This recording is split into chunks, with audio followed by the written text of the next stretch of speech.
उत्तराखंड के सीएम पुष्कर सिंह धामी ने सचिवालय में पेयजल विभाग के साथ की समीक्षा बैठक। सीएम धामी ने अधिकारियों को पेयजल से संबंधित सभी समस्याओं का समाधान करने का दिया आदेश।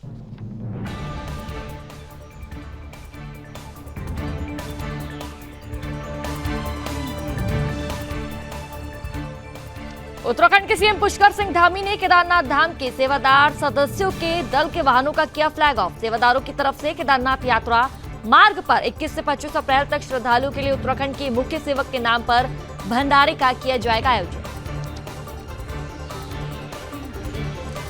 राजस्थान के गृह और उच्च शिक्षा राज्य मंत्री श्री राजेंद्र सिंह यादव उत्तराखंड के सीएम पुष्कर सिंह धामी से मुलाकात की। उन्होंने मुलाकात के दौरान समसामयिक विषयों पर चर्चा की।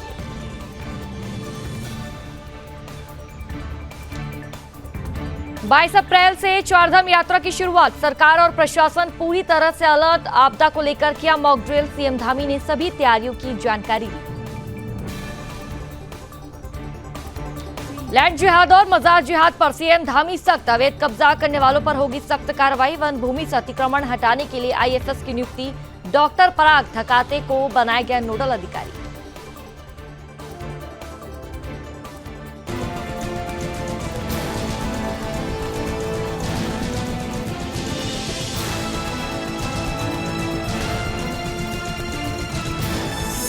आप देख रहे हैं सुदर्शन न्यूज। नमस्कार, आप देख रहे हैं सुदर्शन न्यूज। मैं हूं आपके साथ इशिका राणा। बुलेटिन की शुरुआत करेंगे बड़ी खबर के साथ। उत्तराखंड के सीएम पुष्कर सिंह धामी ने बुधवार को सचिवालय में पेयजल विभाग के साथ समीक्षा बैठक की है। इस दौरान सीएम पुष्कर सिंह धामी ने अधिकारियों को निर्देश दिए कि ग्रीष्म काल को ध्यान में रखते हुए पेयजल से संबंधित सभी समस्याओं का निराकरण प्राथमिकता के साथ किया जाए। सभी जिलाधिकारी, पेयजल विभाग के अधिकारी जिलों में ग्राम स्तर तक पेयजल स्थिति का फीडबैक ले। साथ ही सीएम धामी ने कहा कि गंगा और उसकी सहायक नदियों को स्वच्छ बनाए जाने के लिए और अधिक कार्य करने की उन्होंने आवश्यकता बताई। गंगा नदी की स्वच्छता के क्षेत्र में हमारा राज्य मॉडल राज्य के रूप में सामने आए। इस दिशा में समेकित प्रयासों पर भी ध्यान दिए जाने के निर्देश मुख्यमंत्री द्वारा दिए गए हैं। साथ ही मुख्यमंत्री पुष्कर सिंह धामी ने कहा कि जल स्रोतों के पुनर्जीवन की दिशा में ठोस कार्य योजना बनाए जाने और रेन वाटर हार्वेस्टिंग की दिशा में कार्य किए जाए। इसे वर्क कल्चर में लाना जरूरी है। साथ ही सीएम धामी ने कहा कि जल संचय की दिशा में सबको मिलकर प्रयास करने होंगे। इसमें जन सहयोग भी जरूरी है। उन्होंने कहा शहरी और ग्रामीण क्षेत्रों में वाटर मीटर लगाए जाएं। जल संरक्षण के लिए दीर्घकालीन विकास योजनाओं पर कार्य किया जाए। प्रदेश में जल संचय और नदी की स्वच्छता के लिए स्वच्छता समितियां बनाकर लोगों को जागरूक भी किया जाए।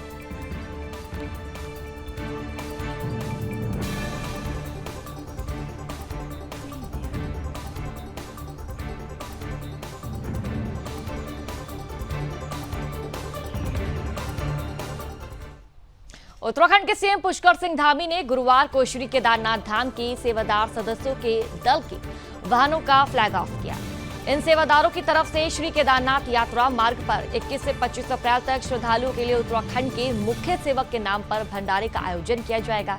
बाबा केदार की डोली के गुप्त काशी से केदारनाथ पहुंचने तक यात्रा पड़ावों पर श्रद्धालुओं के लिए भंडारे का आयोजन किया जाएगा। 24 और 25 अप्रैल को हेलीकॉप्टर से पुष्प वर्षा भी की जाएगी। इस दौरान मुख्यमंत्री पुष्कर सिंह धामी ने कहा कि उत्तराखंड की चारधाम यात्रा के लिए श्रद्धालुओं की सुविधा के दृष्टिगत सभी तैयारियां की गई है। साथ ही उन्होंने कहा कि चारधाम यात्रा की नियमित समीक्षा की जा रही है। चारधाम यात्रा के प्रति लोगों में काफी उत्साह है। अभी तक 16 लाख से अधिक पंजीकरण हो चुके हैं। स्वयंसेवी संगठनों और सामाजिक संगठनों का पूरा सहयोग मिल रहा है। उन्होंने कहा कि देवभूमि उत्तराखंड आने वाले सभी श्रद्धालुओं को हर संभव सुविधा दी जाएगी।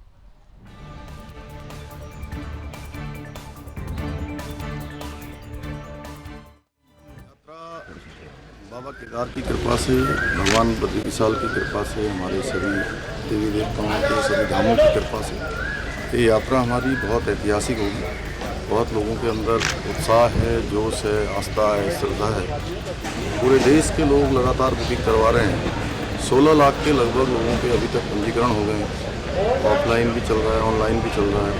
और बहुत सारे स्वयंसेवी संगठन, सामाजिक संगठनों के लोग, सामाजिक लोग, सेवादार सभी अपने अपने स्तर पर काम कर रहे हैं। कोई भंडारा चला रहा है, कोई सेवा के काम कर रहा है। मैं सभी का धन्यवाद करता हूँ। सब लोग यात्रा को सफल बनाने के लिए आगे आ रहे हैं। हमारा ध्येय है कि पूरे देश भर से आने वाले श्रद्धालु अच्छी प्रकार से, ठीक प्रकार से अपने दर्शन कर पाएं, उनकी यात्रा अच्छी हो, भगवान उनकी सबकी मनोकामना पूर्ण करें। हम सबकी आतिथ्य के लिए तैयार हैं, उत्तराखंड पूरा तैयार है। सरकार सभी व्यवस्थाएं कर रहे हैं और लगातार उसकी मॉनिटरिंग समीक्षाएं लगातार हो रही हैं। मैं स्वयं अपने स्तर पर भी कर रहा हूं और भी हमारे सभी संबंधित विभागों के लोग जो जिस विभाग से संबंधित हैं सभी तैयार। बुधवार को राजस्थान के गृह और उच्च शिक्षा राज्य मंत्री श्री राजेंद्र सिंह यादव देहरादून स्थित मुख्यमंत्री आवास पहुंचे, जहां राजस्थान के गृह और उच्च शिक्षा राज्य मंत्री श्री राजेंद्र सिंह यादव ने उत्तराखंड के सीएम पुष्कर सिंह धामी से मुलाकात की। इस दौरान विभिन्न समसामयिक विषयों पर मुख्यमंत्री से चर्चा भी की गई, साथ ही विकास के मुद्दों से संबंधित विषयों पर बातचीत की गई।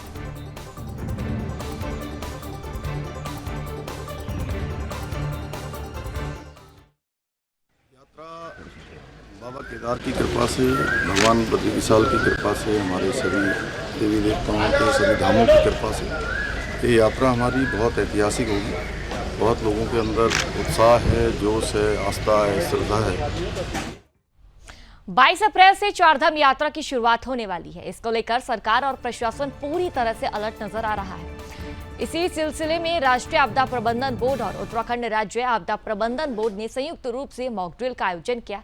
इस मॉक ड्रिल में प्रदेश के मुख्यमंत्री पुष्कर सिंह धामी भी मौजूद रहे। इस दौरान उन्होंने यात्रा को लेकर सभी तैयारियों का जायजा भी लिया। इस मॉक ड्रिल में राहत और बचाव कार्य से जुड़ी तीनों एजेंसियों एनडीआरएफ, एसडीआरएफ और एसएसबी के जवान भी शामिल रहे। यात्रा रूट के 7 जनपदों में अलग अलग परिस्थितियों में राहत और बचाव कार्य का मॉक ड्रिल में प्रदर्शन किया गया।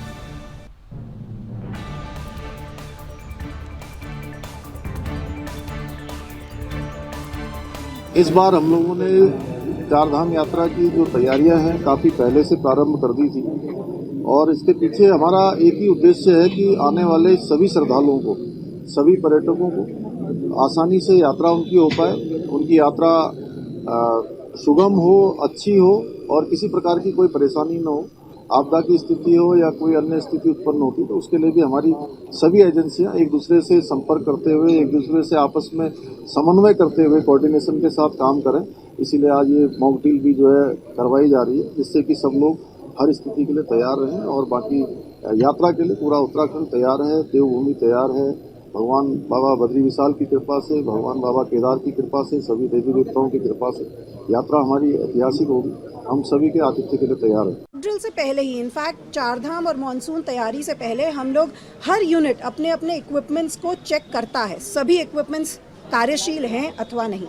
वो हम लोगों ने कार्रवाई जो है पिछले 15 दिन में करा ली थी। सभी यूनिट्स की रिसोर्स मैपिंग करा ली है। हर जनपद ने अपने अपने इंफ्रास्ट्रक्चर, चाहे वो स्कूल्स हों, हेलीपैड्स हों, हॉस्पिटल्स हों, उनकी मैपिंग, साथ साथ रिसोर्सेज इक्विपमेंट्स के टर्म में उनकी मैपिंग, साथ साथ थाने, चौकियाँ, एसडीआरएफ की पोस्ट, एनडीआरएफ की उपस्थिति, इन सब की मैपिंग सभी जनपदों ने की है, जिससे कि बाद में आपदा की स्थिति में डिसीजन लेने में आसानी है। चलिए रुक करेंगे अगली खबर की ओर। उत्तराखंड में लैंड जिहाद और मजार जिहाद शब्द इन दिनों काफी चर्चा में बना हुआ है। इस मामले पर राज्य के मुख्यमंत्री पुष्कर सिंह धामी ने कहा कि गंगा के आसपास, गंगा के तटों पर अनेकों जगहों पर अतिक्रमण हुआ है।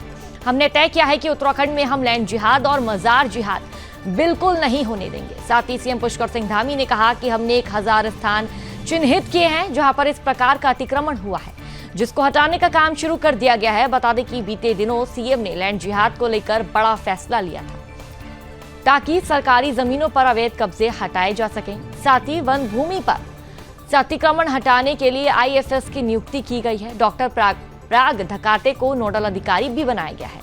अवैध कब्जा करने वालों पर रासुका लगाने के निर्देश भी दिए गए हैं।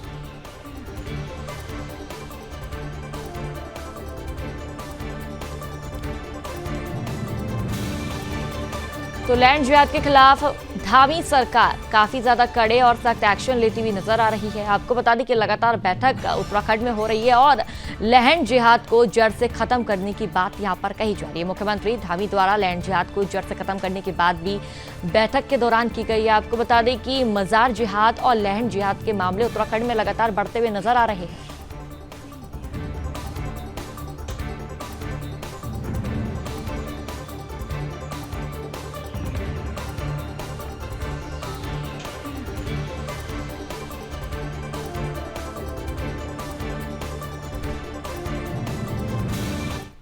तो चलिए रुक करेंगे बड़ी खबर की ओर। जम्मू कश्मीर से इस वक्त की बड़ी खबर आपको बता दें, जम्मू कश्मीर में बड़ा हादसा हुआ है। आपको जानकारी दे दें कि जम्मू कश्मीर में बड़ा हादसा हुआ है। जम्मू कश्मीर में ये बड़ा हादसा देखने को मिला है। तस्वीरों में आप देख सकते हैं कि पुंछ में सेना की गाड़ी में भीषण आग लग गई है। पुंछ नेशनल हाईवे पर ये पूरी और ये बड़ी घटना हुई है।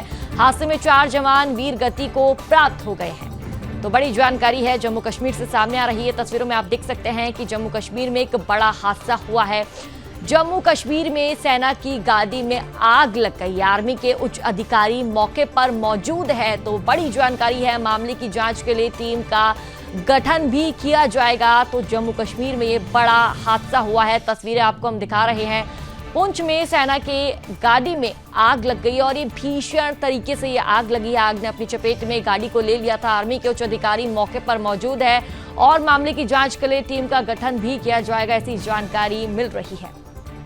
तो जम्मू कश्मीर में ये बड़ा हादसा देखने को मिला है। आपको बता दें कि सेना की गाड़ी में आग लग गई है और इस दौरान जो 4 जवान हैं वीर गति को, बता दें कि जो वो वीर हैं, जो जवान हैं वीर गति को प्राप्त हो चुके हैं। और ऐसे में अधिकारियों की लगातार वहां पर आना जाना है। लगातार अधिकारी वहां पर पहुंच रहे हैं, घटनास्थल का जायजा लेते हुए नजर आ रहे हैं। तो जम्मू कश्मीर से बड़ी जानकारी आपको बता दें कि पुंछ में सेना की गाड़ी में भीषण आग लग गई है और आग काफी ज्यादा भयंकर थी। आग ने अपनी चपेट में 4 जवानों को ले लिया। आग ने अपनी चपेट में एक सेना की गाड़ी को भी ले लिया है। इस हादसे के दौरान जो 4 सेना के जवान थे वीर गति को प्राप्त हो चुकी है।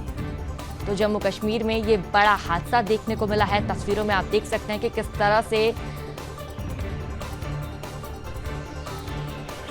तरह से आग ने 4 जवानों को अपनी चपेट में ले लिया और 4 जवान वीर गति को प्राप्त हुए।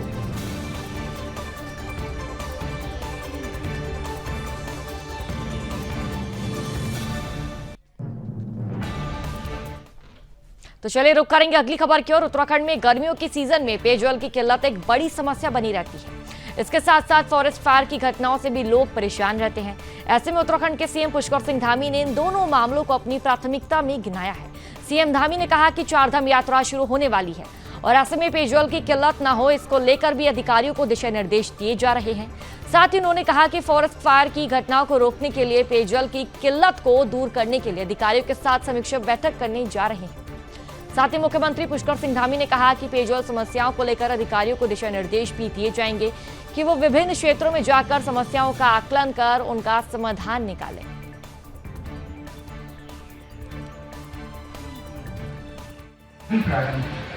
पेयजल हमारी प्राथमिकता में है और बनागनी है, पेयजल है इस समय में, चूँकि जो हमारे लिए चुनौती है, इसीलिए उसको लेकर आज समीक्षा करने वाले हैं और सभी अधिकारीगण हमारे फील्ड में जाएंगे और भौतिक सत्यापन करेंगे। लोगों को किसी प्रकार की असुविधा न हो। 4 धाम यात्रा भी प्रारंभ हो रही है तो पेयजल विभाग का उसमें भी महत्वपूर्ण रोल होता है, इसलिए ये बैठक होगी। चलिए रुक करेंगे अगली खबर की ओर। देवभूमि उत्तराखंड में अंतर्राष्ट्रीय पृथ्वी दिवस मनाया गया। निजी स्कूल में अंतर्राष्ट्रीय अर्थ डे मनाया गया है, तो वहीं जिले में पृथ्वी दिवस पर कई कार्यक्रम आयोजित किए गए। इस दौरान छात्र छात्राओं ने पृथ्वी को बचाने का संकल्प लेकर उसके संरक्षण के लिए पौधारोपण, स्वच्छता कार्यक्रम चलाने की बात भी कही। साथ ही छात्र छात्राओं ने कूड़े का उचित निपटारा और उससे होने वाली जो हानियों के बारे में एक नाटक के द्वारा प्रस्तुत भी किया गया। नाटक में कूड़े को इधर उधर फेंकने से होने वाले नुकसान की जानकारी दी गई।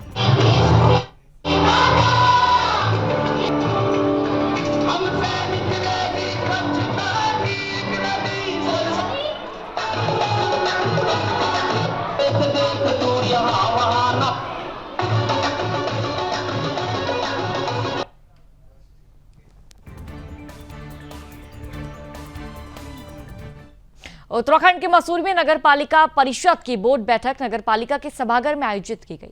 बोर्ड बैठक में मसूरी नगर पालिका क्षेत्र के अंतर्गत होने वाले विकास कार्य को लेकर कुल 99 प्रस्ताव आए, जिसमें से 91 प्रस्ताव सर्वसम्मति से पास किए गए, जबकि 8 प्रस्ताव को निरस्त कर दिया गया। वहीं 2023 के वित्तीय बजट भी सर्वसम्मति से पास किया गया है। बोर्ड बैठक मसूरी देहरादून मार्ग कोलू खेत पर लगाए जाने वाले फास्ट टैग लगाए जाने को लेकर सभी सभासदों के भारी विरोध के बाद निरस्त कर दिया गया। दूसरी ओर मसूरी नगर पालिका की तरफ से मासोनिक लाज पार्किंग के दूसरे चरण के काम के लिए 2 करोड़ रुपए स्वीकृत किया गया है। बता दें कि मासोनिक लॉज पार्किंग का मामला उच्च न्यायालय में विचाराधीन है। ऐसे में नगर पालिका की तरफ से मासोनिक लॉज पार्किंग की जगह आवास का निर्माण कर दिया गया था, जिसमें जनहित याचिका की सुनवाई करते हुए न्यायालय ने पालिका की तरफ से बनाए जा रहे आवास के आवंटन पर रोक लगा दी गई थी। नगर पालिका की तरफ से करीब 50 लाख की लागत से जॉर्ज एवरेस्ट जाने वाले मार्ग का निर्माण कराया गया, जिस पर पालिका द्वारा पार्किंग का प्रस्ताव रखा गया था, जिसका पर्यटन विभाग ने विरोध किया। पर्यटन विभाग ने कहा कि उनके द्वारा पहले ही जॉर्ज एवरेस्ट पर पार्किंग का निर्माण किया जा रहा है, ऐसे में सड़क किनारे पार्किंग संभव नहीं है, जिसके बाद सड़क किनारे पार्किंग के प्रस्ताव को निरस्त कर दिया गया। बोर्ड बैठक में मसूरी की सड़क, नाले और अन्य निर्माण के लिए करोड़ों रुपए का प्रस्ताव पास किया गया। आज 98 प्रस्ताव लगे थे, जिसमें से 7 प्रस्ताव कैंसिल हुए और 91 प्रस्ताव पास किए गए, जिसमें मुख्यतः निर्माण कार्यों के प्रस्ताव काफ़ी है। नहीं, निर्माण कार्य अब शहर में विकास कार्य तो जरूरी है, विकास कार्य होने जरूरी है। तो बजट के हिसाब से जितना हमारे पास आता है उसके हिसाब से हम निर्माण कार्य करवाने की कोशिश करते हैं कि ताकि सभी सड़कें, नाली सभी ठीक हो जाए। का इसमें निदेशालय से हमको कहा गया था कि एक लेन कम से कम उसकी फास्टैग कर दी जाए, जो ट्रैफिक की स्मूथली निकल जाए, लेकिन वो बोर्ड ने फिलहाल रोक दिया है। उसमें अगर एक लेन पे फास्टैग लग जाता तो वहाँ पे जाम कम लगता, क्योंकि गाड़ियाँ आती और सीधे निकल जाती। उत्तराखंड के मसूरी में एक निजी होटल में बैठक का आयोजन किया गया। बैठक में एसडीएम नंदन कुमार शामिल हुए। इस दौरान लोगों ने एसडीएम नंदन कुमार का स्वागत किया। इस दौरान लोगों ने मसूरी माल रोड के साथ अन्य समस्याओं को लेकर एक ज्ञापन एसडीएम को दिया। ज्ञापन में कहा गया कि मसूरी माल रोड के पुनर्निर्माण और सौंदर्यीकरण के कार्य को पर्यटन सीजन शुरू होने से पहले समाप्त करने की मांग की गई है। तो वहीं सड़क किनारे पड़े मलबे को तत्काल हटाने के साथ सड़क क्षतिग्रस्त पाइपलाइन को तत्काल मरम्मत करने की मांग भी की गई। ज्ञापन में कहा गया कि कैमल बैक रोड का अधिकांश कार्य फरवरी महीने में पूरा हो गया था, लेकिन सड़क का निर्माण नहीं हो पाया है, जिसको जल्द बनाने की मांग की गई है। तो वहीं मसूरी माल रोड के पुनर्निर्माण और सौंदर्यीकरण के कार्य को 30 अप्रैल तक पूरा करने का आग्रह किया गया। तो वहीं लोगों ने कहा कि मसूरी माल रोड के पुनर्निर्माण और सौंदर्यीकरण के कार्य में हो रही देरी को लेकर 20 अप्रैल को दिए जाने वाले धरने को स्थगित कर दिया गया है। तो वहीं एसडीएम नंदन कुमार ने व्यापारियों और स्थानीय लोगों को भरोसा दिलाते हुए कहा कि माल रोड में सर्विस लाइन और अन्य लाइन के डालने का काम 30 अप्रैल तक पूरा कर लिया जाएगा। तो वहीं सड़क किनारे बनने वाले फुटपाथ और अन्य सौंदर्यीकरण का काम सीजन में जारी रहेगा। उन्होंने कहा कि मसूरी माल रोड और अन्य जगहों पर किसी प्रकार का अतिक्रमण और पटरी नहीं लगाई जाएगी। इसको लेकर जल्द सभी विभाग आपस में सामंजस्य बनाकर कार्य योजना बना रहे हैं। जल्द मसूरी के माल रोड और अन्य जगहों पर हो रखे अतिक्रमण पर कार्रवाई की जाएगी।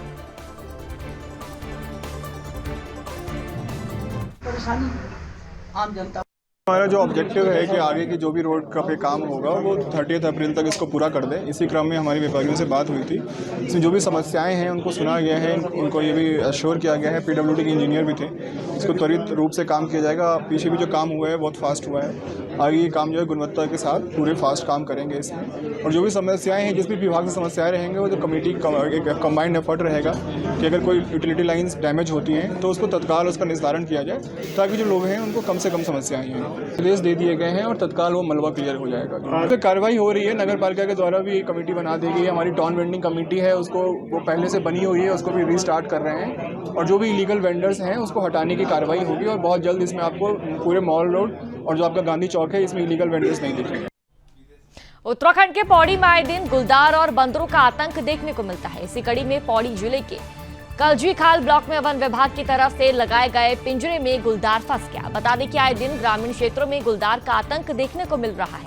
कई बार गुलदार ने कई व्यक्तियों पर हमला बोलकर उसको अपना निवाला भी बनाया है, जिसको लेकर ग्रामीणों में दहशत का माहौल बना रहता है। तो वहीं ग्रामीणों की तरफ से वन विभाग को मामले की सूचना दी गई, जिसके बाद वन विभाग ने ग्रामीण क्षेत्र में पिंजरा लगाया। साथ ही वन विभाग ने लोगों से देर शाम घर से नहीं निकलने की अपील भी की।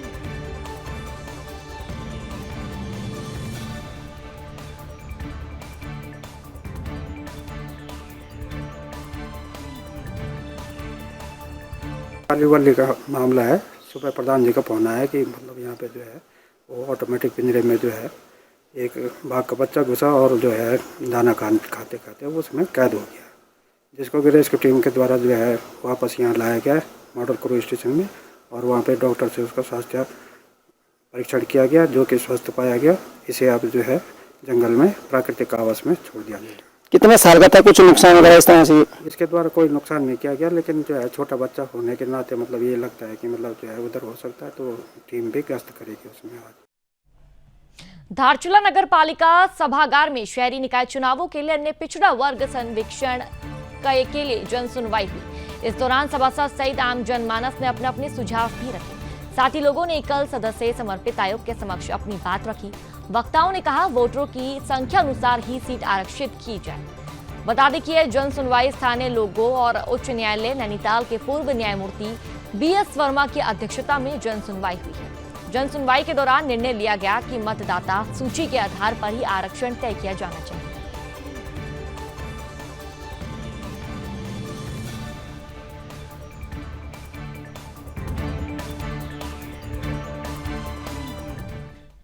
उत्तराखंड में मौसम विभाग ने अनुमान जताया है कि मौसम विभाग ने जनपद के कुछ स्थानों पर 20 और 21 अप्रैल को गरज के साथ ओलावृष्टि, आकाशीय बिजली चमकने और तीव्र बौछार होने के साथ भारी बारिश की संभावना जताई है।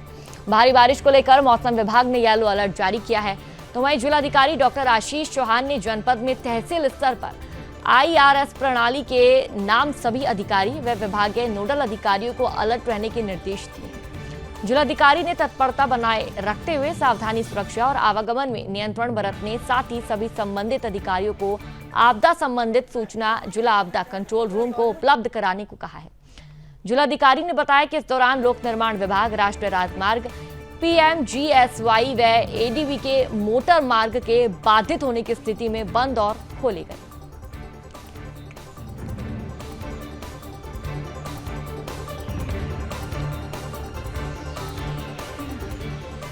बाईस अप्रैल से चारधाम यात्रा की शुरुआत हो रही है। तो वहीं दूसरी तरफ चारधाम यात्रा से पहले उत्तरकाशी के गंगोत्री धाम में बारिश और बर्फबारी देखने को मिल रही है। ज्वाला, सूखी सहित हार्शल में भी बर्फबारी देखने को मिल रही है।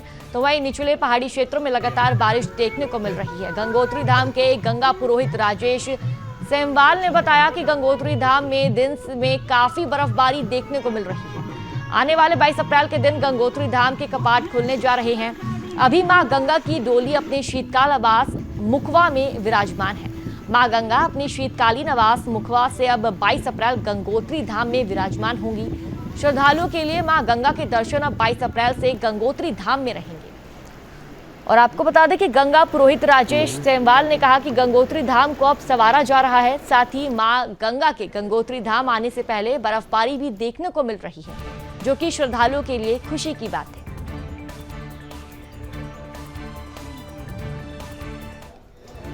आज 19 अप्रैल को गंगोत्री धाम में दोपहर में ज़बरदस्त बर्फबारी देखने को मिल रही है और मां गंगा के कपाट खोलने की यहां पर तैयारियां जोर शोरों से चल रही है। 22 अप्रैल को मां गंगा के कपाट सभी दर्शनार्थियों के लिए खोल दिए जाएंगे। इसके संबंध में श्री 5 मंदिर समिति गंगोत्री की ओर से तमाम तैयारियां पूर्ण कर ली गई है। मंदिर में रंग रोगन और साज सज्जा का भी सारे कार्य चल रहा है। मां गंगा का शीतकालीन प्रवास मुखवा में भी मां गंगा जी के विदाई के लिए भी जो है पूरी तैयारियां चल रही है। आप सभी श्रद्धालुओं से अनुरोध होगा गंगोत्री धाम में आकर के मां गंगा के दर्शन करें। जय मां गंगे, हर हर गंगे। उत्तराखंड में चारधाम यात्रा शुरू होने वाली है। इसको लेकर प्रदेश सरकार तैयारियों में जुटी हुई है। चारधाम यात्रा को सकुशल संपन्न कराने के लिए उत्तराखंड के मुख्यमंत्री पुष्कर सिंह धामी की तरफ से भी अधिकारियों को महत्वपूर्ण दिशा निर्देश दिए गए। तो वहीं दूसरी तरफ चारधाम यात्रा कराने को लेकर धर्मनगरी हरिद्वार के साधु संतों ने उत्तराखंड सरकार की तरफ से किए जा रहे कार्यों की सराहना की है। साथ ही देश विदेश से आने वाले श्रद्धालुओं को किसी प्रकार की परेशानी ना हो, इसको लेकर सरकार से सभी व्यवस्थाओं को दुरुस्त करने की बात कही। ऐसे में अखिल भारतीय अखाड़ा परिषद के अध्यक्ष रविंद्र पुरी महाराज का कहना है कि अक्षय तृतीया से चारधाम यात्रा प्रारंभ हो रही है। उत्तराखंड के मुख्यमंत्री पुष्कर सिंह धामी ने यात्रा की अच्छी व्यवस्था की देखरेख की है। चारधाम पर आने वाले यात्री यहां से एक अच्छा संदेश लेकर जाएं, इसका प्रयास सरकार और प्रशासन कर रहा है। साधु समाज इस कार्य का स्वागत करता है। रविंद्र पुरी ने चारधाम यात्रा पर आने वाले श्रद्धालुओं से अपील करते हुए कहा कि कोरोना का खतरा एक बार फिर बढ़ रहा है। इसको देखते हुए सरकार की तरफ से जारी जो गाइडलाइन है उसका पालन जरूर करें।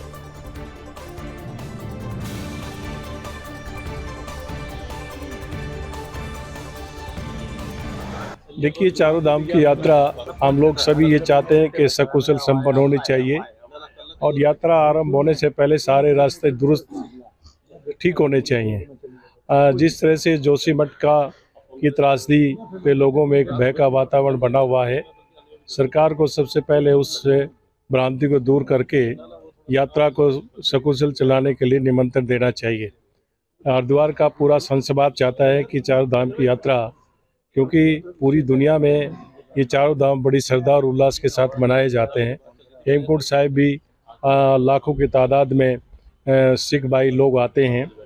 तो हमारी मांग यही है कि यात्रा सकुशल संपन्न होने से पहले सारी व्यवस्थाएं ठीक होनी चाहिए। उत्तराखंड के जो 4 धाम हैं उनकी यात्रा 22 तारीख से प्रारंभ हो रही है और उत्तराखंड सरकार के साथ साथ सभी उत्तराखंडवासी 4 धाम यात्रा में आने वाले सभी यात्रियों के स्वागत के लिए तैयार हैं और सभी लोग देवभूमि उत्तराखंड आएं, 4 धाम की यात्रा करें और सकुशल अपने घरों को जाएं। ये सरकार का भी संकल्प है, संतों का भी संकल्प है। अक्षय तृतीया से 4 धाम यात्रा प्रारंभ हो रही है और उत्तराखंड राज्य के यशस्वी मुख्यमंत्री पुष्कर सिंह धामी जी ने अपनी एक अच्छी व्यवस्था की है। यहाँ का शासन प्रशासन, मेडिकल से लेकर के रोडों की व्यवस्था और अच्छी व्यवस्था का आगे यात्रा संचालित हो, हमारे राज्य की एक अच्छी छवि जाए सारे समाज में, तो उसका प्रयास शासन ने किया है। साधु समाज उसका स्वागत करता है और आने वाले यात्रियों से भी मैं अनुरोध करता हूँ कि जो कोविड की संभावनाएँ बढ़ती जा रही हैं उसका जो सरकार की गाइडलाइन है उसका वो पालन करें और सरकार की व्यवस्थाओं में सहयोग करें, अव्यवस्था ना दें। और जिन जिन भक्तों को भगवान के दर्शन हो जाते हैं वो जितना जल्दी हो, पहाड़ का जो हमारा सिस्टम है, क्योंकि सबसे बड़ी समस्या आती है रोड की और गाड़ियों के ट्रैफिक की, तो उसमें जो मेडिकल की सुविधाएं हैं या शौचालयों की सुविधाएं हैं या जो केदारनाथ जी में जैसे खच्चर वालों की सुविधाएं हैं, सरकार ने अपनी तरफ से पूरा प्रयास किया है और मुझे आशा है कि अच्छी तरह ये 4 धाम की यात्रा सकुशल संपन्न होगी। पौड़ी जिले की एसएसपी श्वेता चौबे ने उत्तर प्रदेश में माफिया अतीक अहमद और उसके साथी की हत्या होने के बाद अब पौड़ी जिले में सुरक्षा व्यवस्था पुख्ता रखने के निर्देश दिए हैं। बता दें कि एसएसपी श्वेता चौबे ने जिले के समस्त थाना प्रभारियों, जिले के बॉर्डर पर सुरक्षा व्यवस्था को चाक चौबंद रखने के निर्देश दिए हैं। साथ ही एसएसपी ने पुलिस प्रशासन को चेकिंग अभियान चलाकर हर आने जाने वाले व्यक्तियों पर नजर रखने के लिए कहा है। तो वहीं अपने अपने थाना क्षेत्र में थाना प्रभारियों को पेट्रोलिंग बढ़ाने के निर्देश भी एसएसपी ने दिए हैं और हर समस्या, आपको बता दें कि हर समय सतर्क रहने की बात भी उनके द्वारा की गई है। एसएसपी ने बताया कि अतीक अहमद और उसके साथी की हत्या के बाद से ही पुलिस टीम को अलर्ट मोड पर रखा गया।